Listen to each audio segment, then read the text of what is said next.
কঠীয়াতলীত দৰ্শনকাৰীক লপতপা ৰাইজৰ ৰাজপথত চেণ্ডালৰ মালা পিন্ধা ৰাইজৰ সমাদত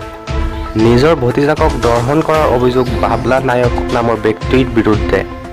লপাটা পাতি আৰক্ষীক গতালে ৰাইজে। গাঁৱৰ ভিডিঅ'টো ল'বা গাঁৱত এটা ধুলাই দিয়া ৰেকৰ্ডিং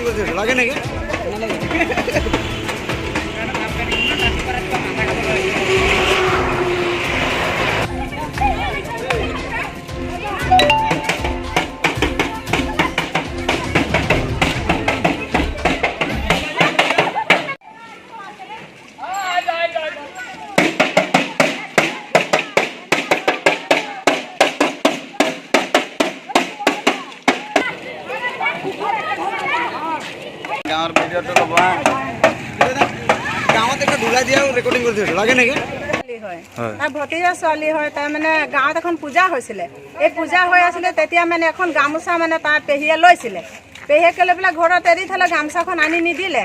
তাৰপিছত এই ভতিজা ছোৱালীজনী মানে তাৰ মাকে ক'লে গামোচাটো গৈ পেলাই পেহী ঘৰৰ পৰা লৈ আনিবি এই তাৰ পেহী ঘৰত যেতিয়া গামোচাখন আনিব গৈছে তাৰ পেহা হৈ আছে পেহীয়েকে নাই ঘৰত তেতিয়া কৈছে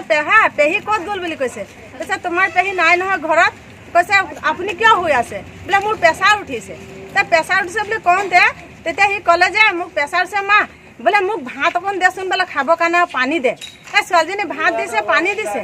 ভাত আৰু পানী দিয়াৰ পিছত তাক কৈছে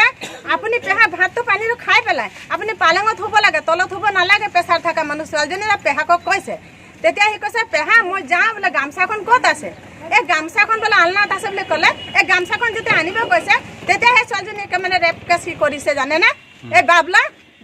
গুচাই এনেকুৱা নায়ক বাবলা নায়ক ঘৰ কোন জেগা? এই আমাৰ